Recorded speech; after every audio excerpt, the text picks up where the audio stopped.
അപ്പോൾ ക്ഷീണം ഒട്ടും തോന്നുന്നില്ല, പ്രചരണം ഇത്രയും കടുത്തിട്ടില്ലേ? കടുത്തു 12-13 ദിവസമായി കഴിഞ്ഞു. ഒരു പ്രാവശ്യം നമ്മൾ മണ്ഡലങ്ങൾ 7 മണ്ഡലങ്ങളെല്ലാം ഒന്ന് ചുറ്റി അടിച്ച് റോഡ് ഷോ ആയിരുന്നു. പ്രത്യേകിച്ചും ഉള്ള ഒരു സമാധാനം എന്ന് പറഞ്ഞു കഴിഞ്ഞാൽ 2 മണ്ഡലത്തിലും പുനലൂരും ചടയമംഗലത്തും 39 ഡിഗ്രി ഉണ്ടായിരുന്നുള്ളൂ ഞാൻ ചെല്ലുമ്പോൾ. അപ്പോൾ ഞാൻ അവിടുത്തെ ആൾക്കാരുടെ അടുത്ത് പറഞ്ഞു, അവർ ചോദിച്ചു ഭയങ്കര ചൂടാണല്ലേ? ഞാൻ പറഞ്ഞു എനിക്ക് ഒറ്റ വിഷമേ ഉള്ളൂ, മഫ്ലറൊക്കെ എടുക്കാൻ മറന്നുപോയി. ഈ പുനലൂരെന്ന് പറഞ്ഞപ്പോൾ ചാടി പറപ്പെട്ട് അതും കൂടെ എടുക്കണമായിരുന്നു പറഞ്ഞു.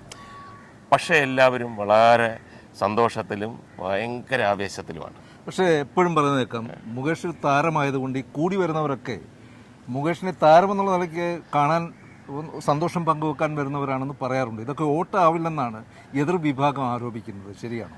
അല്ല, അത് അങ്ങനെ 7.5 കൊല്ലം മുമ്പ് പറഞ്ഞിരുന്നു. 7.5 കൊല്ലം മുമ്പ് ഞാനിവിടെ ആദ്യമായിട്ട് കൊല്ലം മണ്ഡലത്തിൽ വന്നപ്പോൾ ആൾക്കാർ എന്നെ കാണുമ്പോൾ ഭയങ്കര ആവേശത്തിൽ കൈ കാണിക്കുകയും ചിരിക്കുകയും ഷേക്ക് ഹാൻഡ് കൊടുക്കുകയൊക്കെ ചെയ്തപ്പോൾ ഒരുപാട് പേര് എൻ്റെ അടുത്ത് പറഞ്ഞു, നമ്മുടെ കൂടെ ഉള്ളവരും പറഞ്ഞു, ഇത് സിനിമാക്കാരനെ കാണിക്കുന്ന കൈ ആണല്ലോ എന്നൊക്കെ പറഞ്ഞു. അപ്പോൾ അവിടെ ഇന്നസെൻ്റ് ചേട്ടൻ MP-യാണ്. ഇന്നസെൻ്റ് ചേട്ടൻ എൻ്റെ ഈ പ്രചരണത്തിന് വന്നപ്പോൾ ഞാൻ പുള്ളിയുടെ ചെവിയിൽ സ്റ്റേജിൽ ഇരുന്നുകൊണ്ട് ആൾക്കാരിങ്ങനെ കൈ കാണിക്കുന്നുണ്ട്. അപ്പോൾ സ്റ്റേജിൽ ഇരുന്നുകൊണ്ട് ഞാൻ പുള്ളിയുടെ ചെവിയിൽ പറഞ്ഞു, ചേട്ടൻ ഇത് അനുഭവിച്ചതാണല്ലോ, ഈ കൈകാണിപ്പ് വോട്ടായി മാറുമോ? ചേട്ടൻ്റെ അനുഭവത്തിൻ്റെ വെളിച്ചത്തിൽ എന്താണ്? അപ്പോൾ അദ്ദേഹം പറഞ്ഞു, എനിക്ക് ഇതേ കണക്ക് സംശയം ഉണ്ടായിരുന്നു, പക്ഷേ ഞാൻ കണ്ടുപിടിച്ചടാ.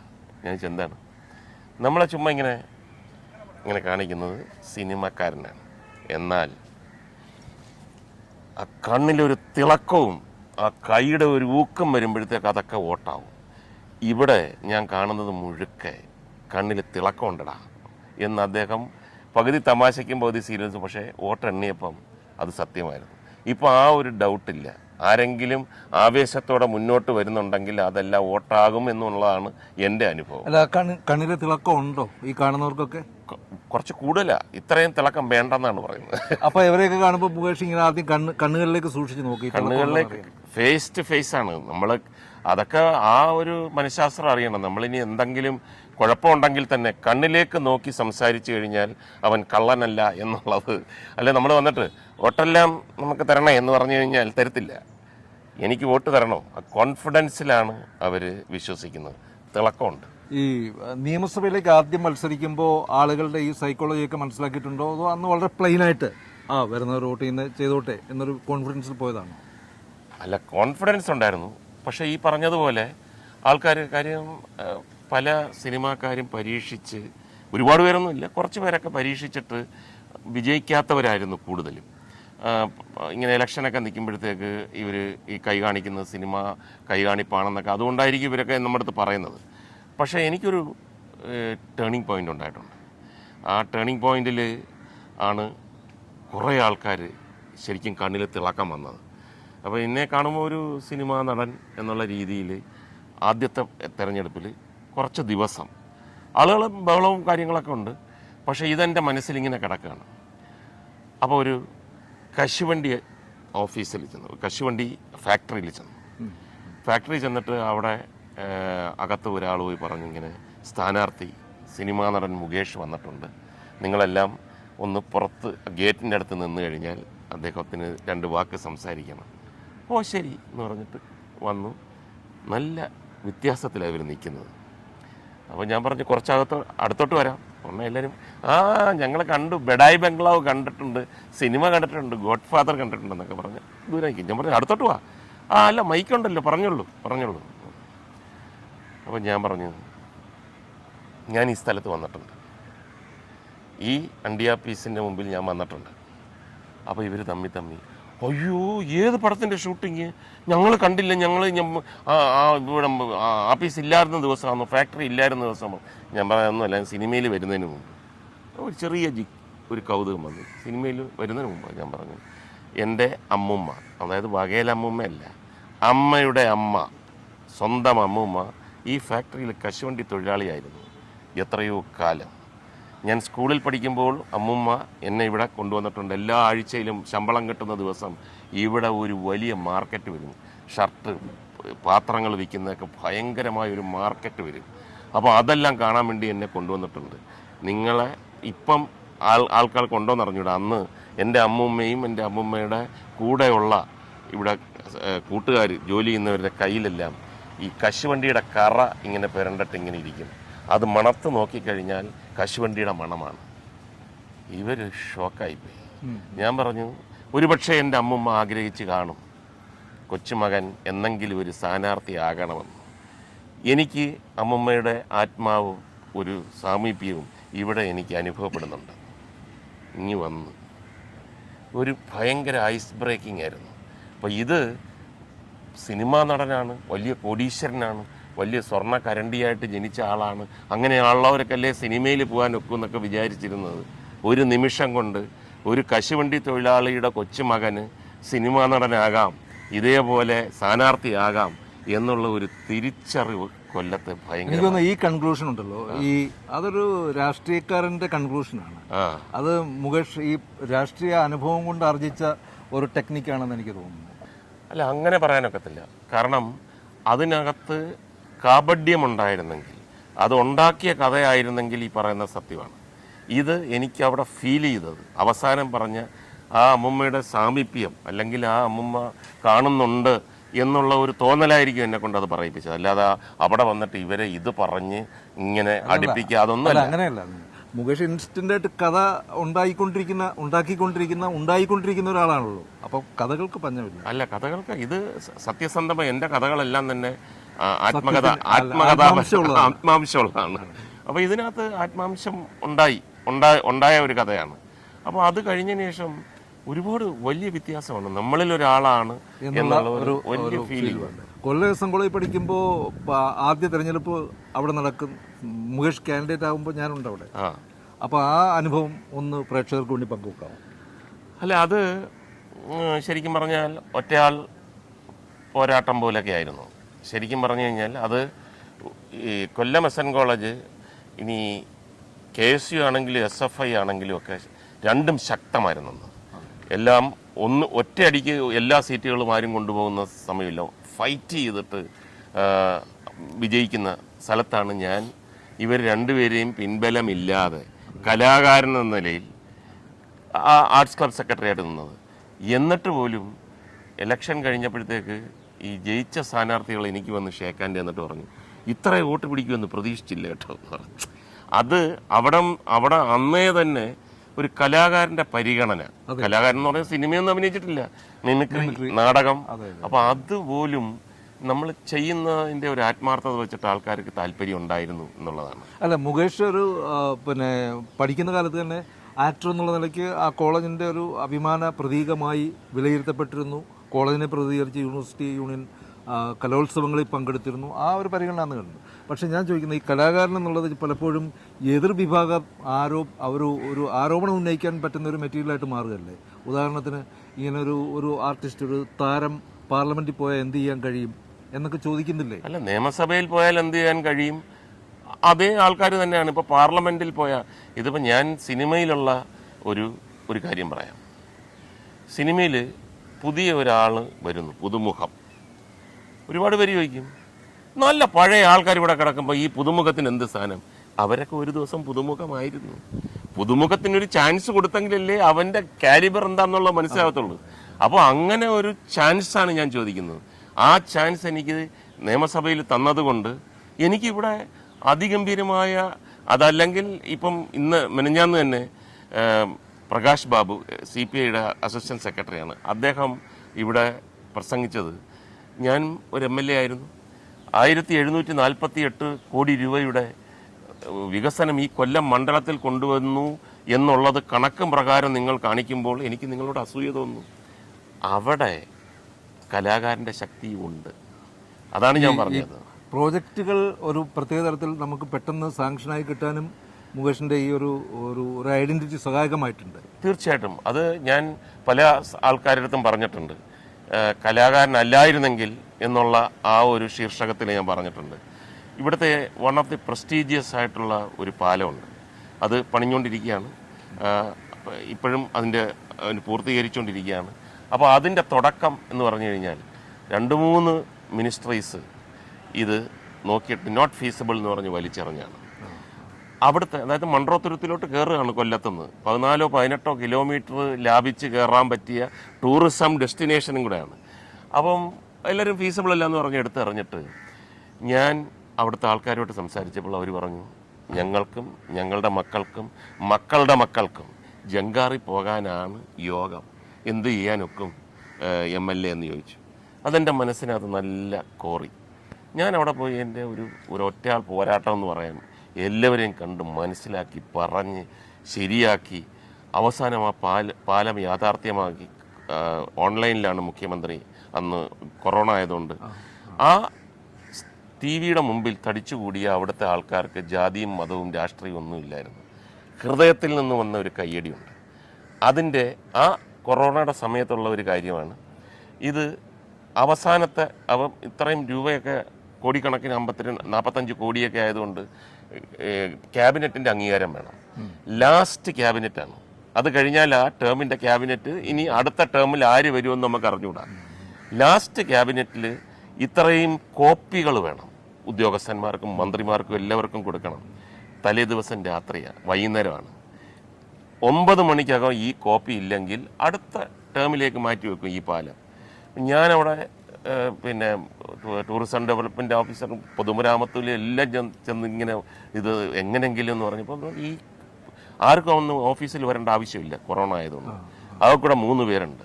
ഞാൻ അവരുടെ അടുത്ത് റിക്വസ്റ്റ് ചെയ്തു, നിങ്ങൾ കുറച്ചൊന്ന് ഓവർ ടൈം ചെയ്ത് കഴിഞ്ഞാൽ ഒരു നാടിൻ്റെ അഭിലാഷമാണെന്ന് പറഞ്ഞു. അപ്പോൾ അവരെന്തോ തമ്മി സംസാരിച്ചിട്ട് എൻ്റെ അടുത്ത് പറഞ്ഞു, ഞങ്ങൾ ചെയ്തു തരാം, ഞങ്ങൾക്ക് പകരം ഒരു കാര്യം ചെയ്ത് തരാമോ? അപ്പോൾ ഞാൻ വിചാരിച്ചു ഇനി കൈക്കൂലിയല്ലോ എന്ന് ഞാൻ പറഞ്ഞ് എന്നാൽ കഴിയുന്ന എന്തും ചെയ്തു തരാം. അപ്പോൾ അവർ പറഞ്ഞു, ശരി 9 മണിക്ക് വാ, ഞങ്ങൾ ശരിയാക്കി തരാം, പക്ഷേ വരുമ്പോൾ ഞങ്ങളുടെ കൂടെ ഒന്ന് ഫോട്ടോ എടുക്കണം, വീട്ടിൽ കാണിച്ചില്ല വിശ്വസിക്കുന്നില്ല. അപ്പോൾ ഞാൻ ഇവിടെ എല്ലായിടത്തും പറഞ്ഞു, ഈ പ്രിവിലേജ് ലോകത്ത് ഒരു സിനിമാ നടന് മാത്രമേ ഉള്ളൂ പാലം പണിഞ്ഞ്.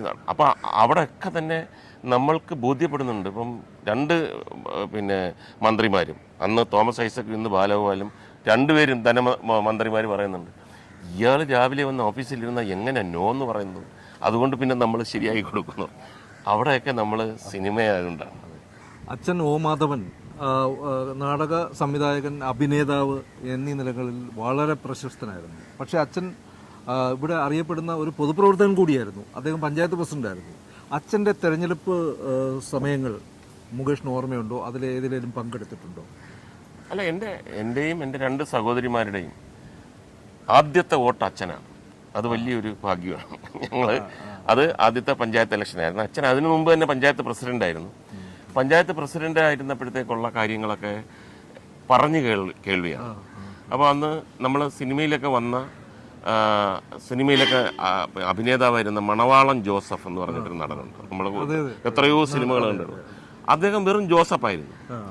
അച്ഛൻ്റെ ആ ഇലക്ഷൻ സമയത്ത് അച്ഛൻ കാളിദാസ കലാകേന്ദ്രത്തിൻ്റെ നടനായിരുന്നു. അപ്പം അവരെല്ലാവരും കൂടെ ഇലക്ഷൻ പ്രചരണത്തിന് വേണ്ടി ഒരു നാടകം സെറ്റപ്പ് ചെയ്തു, ഒരു ഏകാംഗ നാടകം, ഒരു തമാശ നാടകം. അതിനകത്ത് മണവാളൻ്റെ റോളായിരുന്നു ജോസഫ്. അപ്പം പെണ്ണ് കാണാൻ വരുന്നതും പുള്ളിയുടെ ഒരു പ്രത്യേക സ്റ്റൈലിൽ ഇങ്ങനെ എവിടെയെങ്കിലും ചെന്ന് നിന്ന് കഴിഞ്ഞാൽ അദ്ദേഹം തന്നെ എൻ്റെ അടുത്ത് പറഞ്ഞു. ഞാൻ ചോദിച്ചു, ഞാൻ നാടകം കണ്ടിട്ടില്ല, എന്തായിരുന്നു ആ മണവാളൻ്റെ റോളെന്ന് അദ്ദേഹം പിൽക്കാലത്ത് എൻ്റെ അടുത്ത് പറഞ്ഞു. അത് ആൾക്കാർക്കൊക്കെ ഭയങ്കര ഞാനൊരു പുതിയ സാധനം കണ്ടുപിടിച്ചു. ഞാൻ ചോദിച്ചു, എന്താണ് കണ്ടുപിടിച്ചത്? ബാക്കടിക്കും. ഞാൻ പറഞ്ഞ് അതെങ്ങനെ? അപ്പോൾ ആൾക്കാരിങ്ങനെ വെയിറ്റ് ചെയ്യുകയാണ്, ഇയാളുടെ ബാക്കടി എന്ന് പറയുന്നൊരു സംഭവം, ബാക്കിലോട്ടുള്ള ഒരു മൂവ്മെൻ്റ് ഉണ്ട്. ഞാൻ ചോദിച്ചാൽ അയ്യോ അതെനിക്ക് കാണണമെന്ന് പറഞ്ഞു.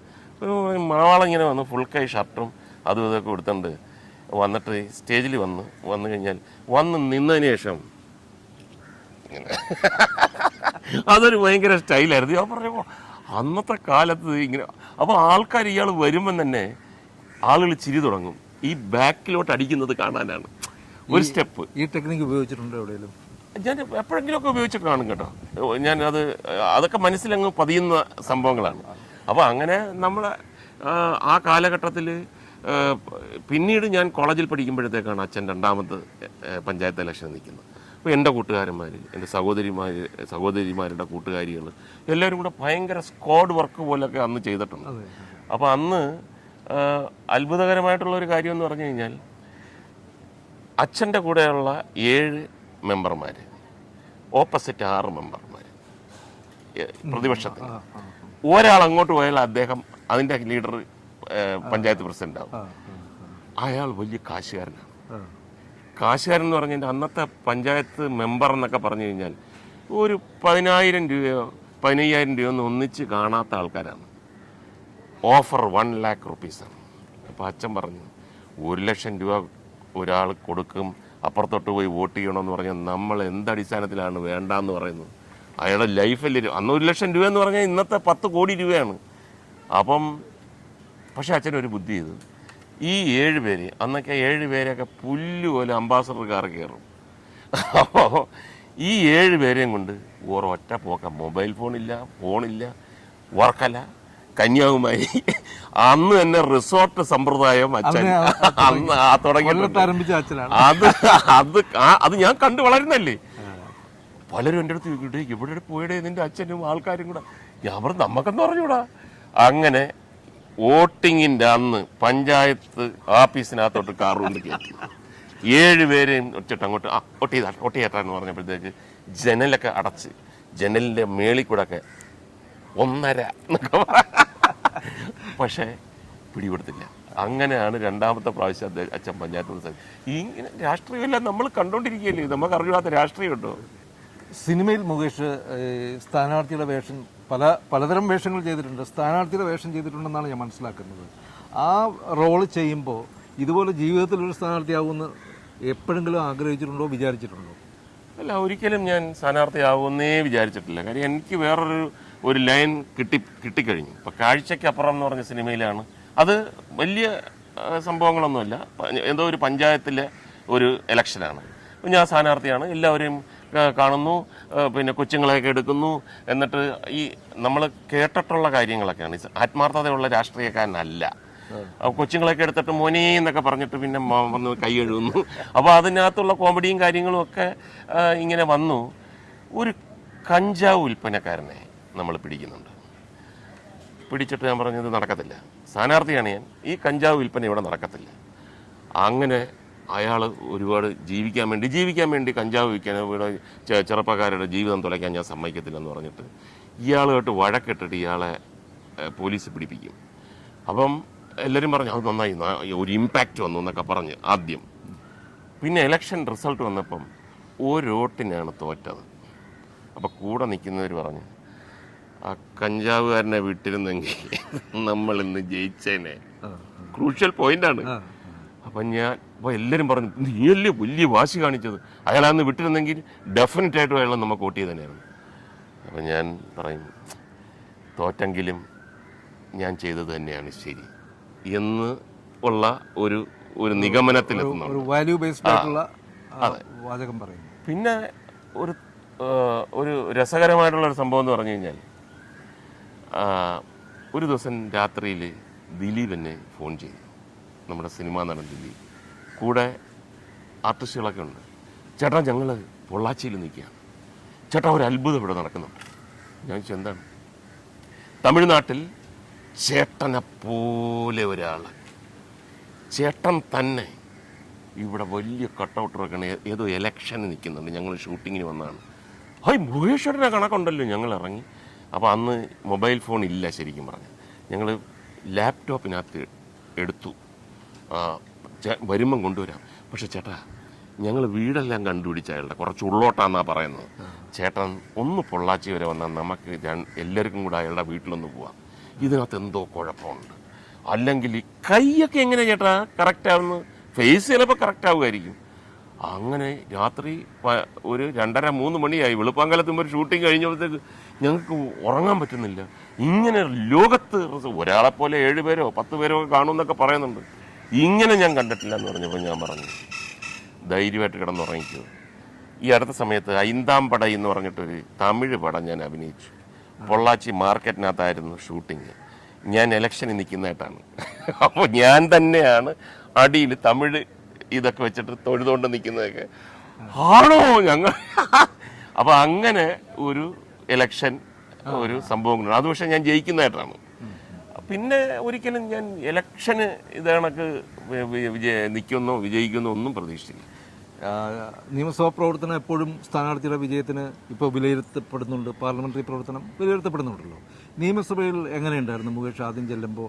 പുറത്തുനിന്ന് കണ്ട ഒരു അസംബ്ലിയാണോ അകത്ത് ചെന്ന് അതിൻ്റെ ഭാഗമായപ്പോൾ തോന്നിയത്? ഞാൻ കുറച്ച് ഇപ്പോഴും ഇപ്പം രണ്ടാമത്തെ ടേം ആണെങ്കിൽ പോലും ഞാൻ ഒബ്സർവ് ചെയ്യുന്ന ഒരാളാണ്. ഇനി എവിടെ ചെന്നാലും നമുക്ക് ഭയങ്കര ഒബ്സർവേഷൻ. കലാകാരനായതുകൊണ്ട് നമുക്ക് രണ്ട് സൈഡിൽ നിന്നും ഫ്രണ്ട്സ് ഉണ്ട്. പ്രതിപക്ഷവും നമ്മുടെ ബെസ്റ്റ് ഫ്രണ്ട്സാണ്, ഭരണകക്ഷിയും ബെസ്റ്റ് ഫ്രണ്ട്സാണ്.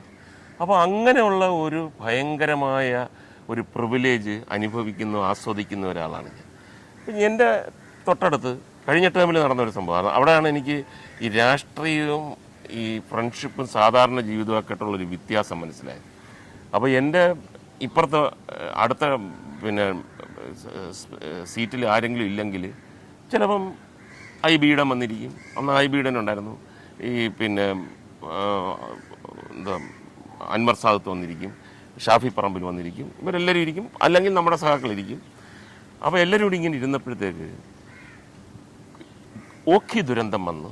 ഓഖി ദുരന്തത്തിൻ്റെ ഒരു ചർച്ചയും കാര്യങ്ങളൊക്കെ നടന്നപ്പോഴത്തേക്ക് പെട്ടെന്ന് ഓഖി ദുരന്തം വന്നിട്ട് പല സ്ഥലങ്ങളിലും കോൺഗ്രസ്സുകാർ റോഡ് ഉപരോധിച്ചതുകൊണ്ട് ആ ഓഖി ദുരന്തത്തിൽപ്പെട്ട ആൾക്കാരെ ആശുപത്രിയിലേക്ക് കൊണ്ടുപോകാൻ പറ്റിയില്ല. ആംബുലൻസിന് റോഡിൽ മുഴുക്ക കോൺഗ്രസ്സുകാരിയ്ക്കുകയാണ്. അപ്പോൾ പല ആൾക്കാരും അവിടെ ആയിപ്പോയെന്ന് പറഞ്ഞപ്പം അവിടെ നിന്ന് ഇരിക്കുന്ന ആൾക്കാരൊക്കെ കൂടെ പറഞ്ഞു, അങ്ങനെയൊന്നും സംഭവിച്ചിട്ടില്ല. പക്ഷെ കൊല്ലത്ത് സംഭവിച്ചിട്ടുണ്ട്, ഞാൻ കണ്ടിട്ടുണ്ട്. കളക്ട്രേറ്റിൻ്റെ അപ്പുറത്ത് ഇവർ നിരന്നിരിക്കുന്നത് കൊണ്ട് പല സ്ഥലത്തോട്ടും തിരിയാൻ വയ്യാതെ. അപ്പം ഞാൻ അവിടെ നിന്നുണ്ട് മൈക്കൊന്നും ഓണമെന്നുമല്ല, ഞാൻ പറഞ്ഞ് നടന്നിട്ടുണ്ട്, കൊല്ലത്ത് നടന്നിട്ടുണ്ട്, ഞാൻ കണ്ടിട്ടുണ്ടെന്ന് പറഞ്ഞു. അപ്പോൾ ഷംസീർ ഉറക്കെ വിളിച്ച് പറഞ്ഞു, മുകേഷ് ഏട്ടൻ കണ്ടു, നേരിട്ട് കണ്ടു, മുകേഷ് ഏട്ടൻ കള്ളം പറയത്തില്ല, നേരിട്ട് കണ്ടു എന്ന് പറഞ്ഞപ്പോൾ എൻ്റെ കൂടിരുന്ന ഈ പ്രതിപക്ഷ പാർട്ടികളെല്ലാം കൂടെ ഇറങ്ങി ഓടിയിട്ട് അവിടെ പോയി അവരുടെ സീറ്റിൽ നിന്നിട്ട് സംസാരിക്കാനൊക്കെ. ഇവർ നമ്മുടെ ബെസ്റ്റ് ഫ്രണ്ട്സ് ബെഡാലി ബംഗ്ലാവ് കയ്യിരുന്നാണ് ഇതിന്റെ പുറത്തോട്ടിറക്കരുത് കേട്ടോ, കണ്ടെന്ന് എവിടെ കണ്ടോ. ഭയങ്കര ഷോക്കായി പോയത് കാര്യം പറഞ്ഞാൽ. അടുത്ത നിമിഷം വരെ അവിടെയായിരുന്നു. അതെ. എന്നിട്ട് ഇത് കഴിഞ്ഞിട്ട് തിരിച്ചു വന്നിട്ട് സോറി കേട്ടോ, നമുക്കത് പറഞ്ഞില്ലെങ്കിൽ അവിടെ ചോദ്യം വരുന്നതുകൊണ്ടാണ്. അങ്ങനെയുള്ള ഭയങ്കര വ്യത്യസ്തമായ ഒരു ആ സമയത്ത് ഒരു നിമിഷം കൊണ്ടൊക്കെ മാറി വേറെ സൈഡിലോട്ടൊക്കെ പോകുന്ന ഭയങ്കര ഒരു അനുഭവമായിരുന്നു. അതുകൊണ്ട് മുകേഷിന് രാഷ്ട്രീയ എതിരാളികളില്ല എന്ന് പറയാമോ? അതെ, രാഷ്ട്രീയത്തിന് എതിരാളികളില്ല എന്ന് പറയാനൊക്കത്തില്ല. ഒരാളുടെ സീറ്റ് നഷ്ടപ്പെടുമ്പോഴാണല്ലോ വേറൊരാൾ കയറി വരുന്നത്. സിനിമയിൽ പോലെ തന്നെ സിനിമയിലിപ്പം അങ്ങനെ ഒരു ഡീപ്പ് ഫ്രണ്ട്ഷിപ്പ് ഇല്ല എന്ന് തന്നെ പറയാം. കാര്യം ഒരാളുടെ ഒരു പടം പരാജയപ്പെടുമ്പോഴാണ് വേറൊരാൾ വിജയിച്ച ഒരാൾ വിജയത്തിലേക്ക് വരുന്നത്. എന്നാൽ ഫ്രണ്ട്സാണോ ഫ്രണ്ട്സ് തന്നെയാണ്. രാഷ്ട്രീയത്തിൽ കുറേ കൂടെ അല്ല, ഞാൻ സിനിമയും രാഷ്ട്രീയവും താരതമ്യം ചെയ്യുമ്പോൾ മുകേഷിന് തോന്നുന്നത് ഏതാണ് കുറച്ചുകൂടെ സ്വാഭാവികമായിട്ടുള്ളത്, കുറച്ചുകൂടി സത്യസന്ധമായിട്ടുള്ള ബന്ധങ്ങൾ എവിടെയാണ്? അത് രാഷ്ട്രീയത്തിലാണ്. കാര്യം എന്ന് പറഞ്ഞാൽ അവർ പറയുന്നുണ്ടല്ലോ, ഞങ്ങൾ തോപ്പിക്കും, നിങ്ങൾ ഇതൊക്കെ ശരിയൊക്കെ തന്നെ, പക്ഷെ ഞങ്ങൾ അതിനിടയ്ക്ക് എന്തെങ്കിലും കൊണ്ടുവന്ന് നിങ്ങളെ തോപ്പിക്കും, നമുക്കത് നേരിടാൻ പറ്റും. അതിപ്പോൾ നമുക്ക് മറ്റേത് അങ്ങനെയല്ലല്ലോ. ആ ഫുൾ എക്സ്പ്രഷനിൽ നീ ഗംഭീരമെന്ന് പറഞ്ഞത് ഈ ഞെട്ടിപ്പോകുന്ന സംഭവങ്ങളാണത്. ഇത് പക്ഷേ നമ്മളെല്ലാം ഇങ്ങനെയുള്ള ഈ എക്സ്പീരിയൻസ് കൊണ്ട് ഞാൻ നേടിയെടുത്തതെന്ന് പറഞ്ഞു കഴിഞ്ഞാൽ, ചില സമയത്ത് ഞാൻ സിനിമയിലായാലും രാഷ്ട്രീയത്തിലായാലും ഞാൻ അങ്ങോട്ട് പറഞ്ഞിട്ടുണ്ട്, നിങ്ങൾ എതിർക്കണം കേട്ടോ എന്നെ, നിങ്ങളത് പറഞ്ഞിരിക്കണം, അല്ലെങ്കിൽ നിങ്ങൾ പരാജയപ്പെട്ടു പോകും കേട്ടോ. നിങ്ങളെന്തുകൊണ്ട് എന്നെ ദുഷിക്കുന്നില്ല? ഞാൻ പ്രതീക്ഷിച്ചു നിങ്ങൾ എന്നെക്കുറിച്ച് കുറ്റം പറയുമെന്ന് ഞാൻ പ്രതീക്ഷിച്ചു. പക്ഷെ നിങ്ങൾ കുറ്റം പറയാതിരുന്ന നിങ്ങൾ എവിടെ എത്താനാ? ഇങ്ങനെ നമ്മൾ അങ്ങോട്ട് പറഞ്ഞു കൊടുക്കുന്ന സാഹചര്യം ഉണ്ടായിട്ടുണ്ട്. മുകേഷ് കൊല്ലം കോളേജിൽ പഠിക്കുമ്പോൾ കൂവാനും അലമ്പുണ്ടാക്കാനും ഒക്കെ മുൻനിരയിലുണ്ടായിരുന്നു പല ആ ഗ്യാങ്ങിനോടൊപ്പം തന്നെ. ഇപ്പോൾ മുകേഷ് പ്രസംഗിച്ചുകൊണ്ടിരിക്കുമ്പോൾ ആളുകൾ കൂവിയാൽ എന്ത് ചെയ്യും? അല്ല, കൂവലിനെയൊക്കെ അതിജീവിച്ച് എത്രയോ കാലം മുമ്പ് നമ്മൾ അതിജീവിച്ചിട്ടുണ്ട്. കൂവലൊക്കെ എന്ന് പറഞ്ഞാൽ ദേഷ്യം വരാതെ തന്നെ, ആദ്യമൊക്കെ ചിലപ്പം ദേഷ്യം വന്നെന്നിരിക്കും. പക്ഷേ അതൊക്കെ പ്രത്യേകിച്ച് അങ്ങനെയുള്ള ഒരു കാര്യമാണ് നമ്മൾ ഈ ജീവിതം കൊണ്ട് നേടിയെടുത്തത്. എന്തുകൊണ്ടാണ് കൂവുന്നത് അത് മനസ്സിലാക്കണം ആ സ്പോട്ടിൽ വെച്ച്. അത് മാറ്റിപ്പിടിക്കാനുള്ള ബുദ്ധിശക്തി ഇല്ലെങ്കിൽ കൂവിക്കൊണ്ടേയിരിക്കും. അങ്ങനെ കൂവുന്ന കാര്യങ്ങൾ തന്നെ പറയണമെന്നുണ്ടെങ്കിൽ എത്രയും ഷോർട്ടാക്കി ഒരു ഭയങ്കര ശക്തി എടുത്ത് പറഞ്ഞ് തീർത്ത് പോയിക്കൊള്ളണം. അല്ലാതെ അവിടെ നിന്നിട്ട് ഞാനിത് ആലോചിക്കുന്നത് എന്നൊക്കെ പറഞ്ഞു കഴിഞ്ഞാൽ ഒരു തരത്തിൽ. പക്ഷെ കൂവലിൻ്റെ ഏറ്റവും വലിയ ഒരു ഹ്യൂമർ എൻ്റെ മനസ്സിലുള്ളത്, ഞാനല്ല, ഒരു മിമിക്രി മത്സരം ഞാൻ കോളേജിൽ പഠിക്കുന്ന സമയത്താണ്. ഒരു മിമിക്രി മത്സരം നടക്കുന്നു. ഒരു പയ്യൻ മിമിക്രി പറയാൻ കയറുന്നു. എല്ലാം മോശമായിട്ടാണ്, അവൻ്റെ സൗണ്ടിൽ തന്നെയാണ്. അടുത്തത് പ്രേം നസീർ എന്ന് പറഞ്ഞിട്ട് അവൻ്റെ സൗണ്ടിൽ തന്നെ പറയുകയാണ്. ആളുകൾ പതുക്കെ കൂവി തുടങ്ങി. കാര്യം എന്ന് പറഞ്ഞാൽ പെർഫെക്ഷൻ ഇല്ല. ലാസ്റ്റിൽ ഞാൻ ജഡ്ജായിരുന്നെങ്കിൽ ഞാൻ പറഞ്ഞു, ഞാൻ ജഡ്ജായിരുന്നെങ്കിൽ അവന് സമ്മാനം കൊടുത്തതന്നെയായിരുന്നു. കാര്യം അവൻ്റെ രംഗബോധം, അവൻ്റെ ബുദ്ധി. ലാസ്റ്റിൽ അവൻ പറഞ്ഞു അടുത്തത് ജയൻ. ഒന്നും എല്ലാവരും നീ പ്രേം നസീറും ശങ്കരാടിയും പറ്റാത്തവനാണ്, ഇനി ജയനെ കയറി പിടിച്ചിരിക്കുന്നതൊക്കെ ഉള്ള എക്സ്പ്രഷൻ ഉണ്ടപ്പോഴത്തേക്ക് അവൻ ഏകദേശം അവൻ്റെ സൗണ്ടിൽ തന്നെ അവൻ പറഞ്ഞു, ഈ ഇരിക്കുന്ന തെമ്മാടികളെല്ലാം എൻ്റെ കയ്യിൽ കിട്ടിയാൽ ഇടിച്ച് ഞാൻ പഞ്ചറാക്കും കേട്ടോടാ തന്തയില്ലാത്തവന്മാരെ. ജയന പറഞ്ഞു, അവനല്ല. ഈ ദേഷ്യം മുഴുക്ക ജയനിലൂടെ അവൻ പറയുന്നെന്ന് പറഞ്ഞാൽ ബ്രില്യൻസ് ആണത്, ഭയങ്കര ബ്രില്യൻസ് ആണത്. അപ്പോൾ അതൊക്കെ നമ്മൾ കണ്ട് ഇങ്ങനെ വളർന്നതല്ലേ. നിയമസഭയിൽ മുകേഷ് പ്രസംഗിച്ചിരുന്നപ്പം പ്രതിപക്ഷം ബഹളം ഉണ്ടാക്കുമ്പം എന്താണ് അവരെ എങ്ങനെ കൈകാര്യം ചെയ്യുന്നത്? അല്ല, ഞാൻ ഒരു പ്രാവശ്യം മാത്രമേ ഉള്ളൂ ഈ നേരത്തെ പറഞ്ഞ അതിൻ്റെ ഒരു പിന്നെ എന്താ പറഞ്ഞ ചേർത്ത് വെക്കാവുന്ന ഒരു കഥയാണ്. ഞാൻ ഇതേപോലെ നിയമസഭയിൽ രാഹുൽ ഗാന്ധിയെക്കുറിച്ച് പറഞ്ഞു. കാര്യം ഞാൻ ഇലക്ഷൻ നിന്നപ്പോൾ രാഹുൽ ഗാന്ധി ഇവിടെ വന്നു, പ്രിയങ്ക ഗാന്ധി വന്നു, എല്ലാ വലിയ കോൺഗ്രസ് നേതാക്കന്മാരും എന്നെ തോൽപ്പിക്കാൻ വേണ്ടി വന്നു. എന്നിട്ട് ഞാൻ ജയിച്ചു. എനിക്ക് ഏറ്റവും വലിയ രസകരമായി തോന്നിയതെന്ന് പറഞ്ഞു കഴിഞ്ഞാൽ രാഹുൽ ഗാന്ധി ഇവിടെ വന്ന് എൻ്റെ മണ്ഡലത്തിൽ ഉള്ള കടലിലാണ് ചാടിയത്. അപ്പം രാഹുൽ ഗാന്ധി ആദ്യം എടുത്ത് ചാടിയതിന് ശേഷം ഇച്ചിരി ഒന്ന് നീന്തി മാറിയിട്ട് പ്രതീക്ഷിച്ചു നമ്മുടെ ഇവിടുത്തെ നേതാക്കന്മാരിവിടെ ചാടുമെന്ന്. മെയിൻ നേതാവല്ലേ ചാടിയിരിക്കുന്നത്. ഒരൊറ്റ ആൾ ചാടിയില്ല. അദ്ദേഹം മേളിലോട്ട് നോക്കിയപ്പോഴത്തേക്ക് എല്ലാവരും ഇങ്ങനെ നിൽക്കുന്നതല്ലാതെ ചാടുന്നില്ല. പിന്നെ അവർ താമസിച്ച ഹോട്ടലിന് പൈസ കൊടുത്തില്ലെന്ന് ഞാൻ അറിഞ്ഞെന്ന് പറഞ്ഞു. വിഷ്ണുനാഥ് ഭയങ്കരമായിട്ട് പോയിന്റ് ഓഫ് ഓർഡർ എന്നൊക്കെ പറഞ്ഞ് ബഹളം ഉണ്ടാക്കി. അപ്പോൾ എന്നിട്ട് പോയിന്റ് ഓഫ് ഓർഡർ കൊടുത്തു. വിഷ്ണുനാഥ് പറഞ്ഞു ഹോട്ടലിൻ്റെ കാശ് കൊടുത്തു. ഞാൻ പറഞ്ഞു കൊടുത്തെങ്കിൽ ഏറ്റവും നല്ലത്, കാര്യം അത് കൊടുക്കണം എന്ന് പറഞ്ഞിട്ട് അത് തീർന്നു. പക്ഷെ വിഷ്ണുനാഥ് എൻ്റെ അടുത്തെന്ന് പറഞ്ഞു, മുകേഷ് ചേട്ടന് അങ്ങനെ പറഞ്ഞത് മനസ്സിൽ വെക്കരുത്, അത് എൻ്റെ ജോലിയാണ് ഞാൻ പറയുന്നത്. ഞാൻ പറഞ്ഞു ഒരിക്കലും ഇല്ല, നിങ്ങൾ ഇത്രയല്ല ഇതിൻ്റെ അപ്പുറത്ത് പറയണമായിരുന്നു.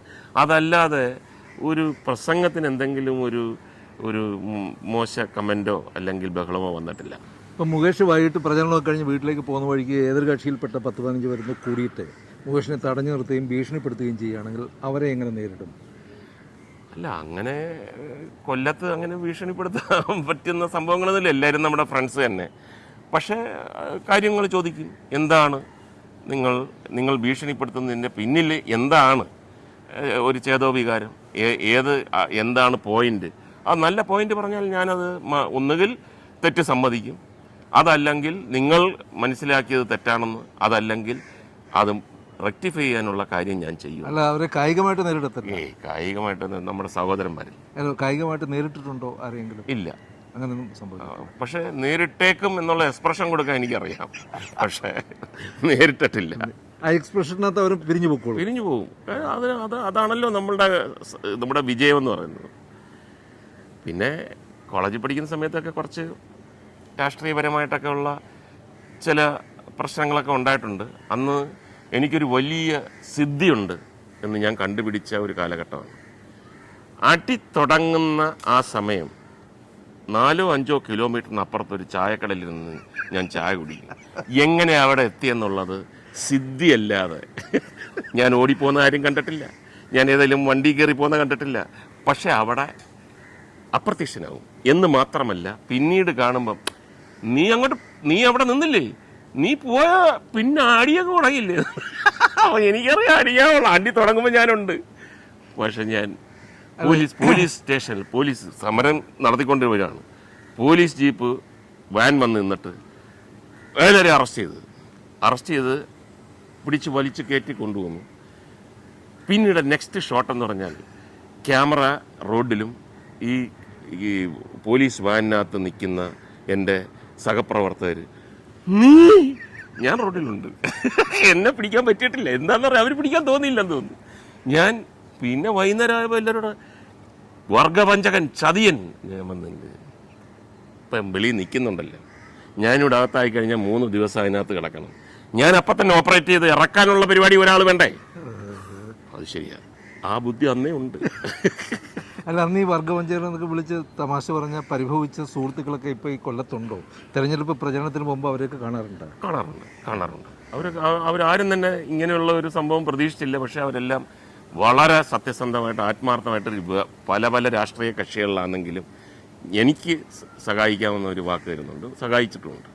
അല്ല, ആക്ച്വലി ഞാൻ അറിയാൻ വേണ്ടി ചോദിക്കുന്ന ഒറ്റ കാര്യമേ ഉള്ളൂ, ഈ ക്യാമറയുടെ മുമ്പിൽ കഥാപാത്രങ്ങളെ അവതരിപ്പിക്കുന്നതാണോ മുകേഷിന് ആസ്വാദ്യകരമായി തോന്നുന്നത്, അതോ ഇപ്പോൾ ജനങ്ങളുടെ മുമ്പിൽ പ്രചരണത്തിന് പോകുന്നതാണോ?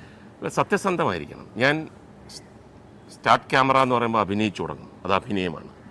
കട്ട് എന്ന് പറഞ്ഞു കഴിഞ്ഞാൽ അഭിനയം നിർത്തും. ഇവിടെ നോ അഭിനയം തുടങ്ങലും നോ അഭിനയം നിർത്തും. ഇവിടെ സ്റ്റാർട്ടും കട്ടും ഇല്ല. ഫുൾ ടൈം സത്യസന്ധമാണ്. ഇന്നലെ അല്ലെ കുറച്ച് ദിവസം മുമ്പ് ഒരു ജാഥ വരുന്നു.